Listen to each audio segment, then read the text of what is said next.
बादशाह अकबर कामकाज के अलावा भी कई चीज़ों के बारे में बीरबल से बातचीत किया करते थे। ऐसे ही बैठे बैठे एक दिन बादशाह ने बीरबल से पूछा कि इस दुनिया में सबसे बड़ा हथियार तुम्हारे हिसाब से कौन सा होता है। इस बात के जवाब में बीरबल ने कहा कि संसार में आत्मविश्वास से बड़ा हथियार कुछ और नहीं हो सकता। यह बात अकबर की समझ में नहीं आई, लेकिन फिर भी उन्होंने कुछ नहीं कहा। उनके मन में हुआ कि समय आने पर इस बात की परख की जाएगी। कुछ दिनों बाद राज्य में एक हाथी बेकाबू हो गया। पता करने पर समझ आया कि वो पागल हो गया है। उसे कर्मचारियों ने जंजीरों से जकड़ लिया था। इसकी खबर जैसे ही बादशाह को पहुंची तो उन्होंने सीधे महाबत से कहा कि जब भी तुम्हें बीरबल आता दिखे तो हाथी की जंजीरों को खोल देना। यह सुनकर महाबत हैरान हो गया, लेकिन बादशाह का आदेश था, इसलिए सिर झुकाकर चला गया। अब अकबर ने बीरबल को महाबत के पास जाने के लिए कहा।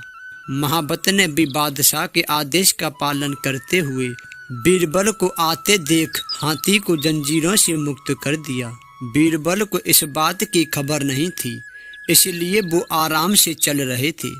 तभी उनकी नज़र चिंगाड़ते हुए हाथी पर पड़ी। जैसे ही उन्होंने देखा कि हाथी उनकी ही तरफ आ रहा है, वो कुछ समझ नहीं पाए।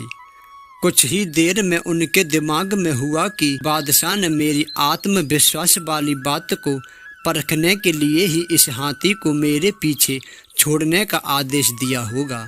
अब बीरबल इधर उधर भागने की सोच रहे थे, लेकिन ऐसा कुछ हो नहीं पाया।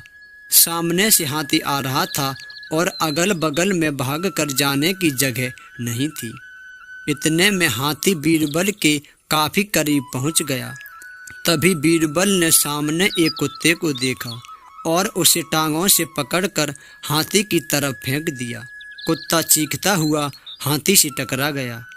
उसकी ऐसी चीखें सुनकर हाथी वापस उल्टी दिशा में भागने लगा। कुछ ही देर में इस बारे में बादशाह अकबर को पता चला।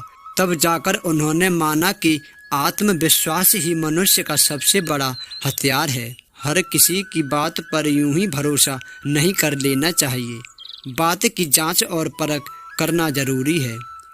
दूसरी सीख यह है कि इंसान समय से पहले उम्मीद ना छोड़े तो परेशानी से बाहर निकला जा सकता है।